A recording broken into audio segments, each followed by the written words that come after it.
السلام علیکم ورحمۃ اللہ وبرکاتہ۔ میں محمد سجاد۔ آج میں آپ لوگ کو یہ بتانا چاہتا ہوں کہ جو درزی کے پاس کپڑا رہ جائے یا توڑا ہو یا زیادہ وہ کپڑا رہ جائے تو اس کے ساتھ کیا کرنا چاہیے۔ وہ اگر دکاندار اپنے پاس رکھ دے تو رکھنا جائز ہے یا جائز نہیں ہے، تو سنتے ہیں مولانا طارق مسعود صاحب کے بیان میں کہ یہ آپ لوگ کو خود بخود بتا دے گا کہ کپڑا رکھنا جائز ہے یا جائز نہیں ہے۔ دیکھتے ہیں اس ویڈیو۔ جان بوجھ کر تو کپڑا نہ کاٹے زیادہ۔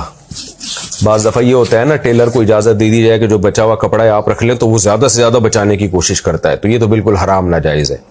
لیکن پوری ایمانداری کے ساتھ اس نے کپڑا بنایا، لباس بنایا، سیا، پھر کوئی ایسے قطرن جسے کہتے ہیں وہ بچ گئی، وہ تھوڑا کپڑا بچ گیا جو کسٹمر کے کام کا نہیں ہے، تو پھر کسٹمر کی طرف سے دلالتاً اجازت دی ہوتی ہے کہ بھائی جو چاہے کرو، یعنی وہ اس کو اس میں کوئی دلچسپی نہیں ہوتی، تو پھر وہ ٹیلر رکھ سکتا ہے، اس کو اپنے استعمال میں لا سکتا ہے۔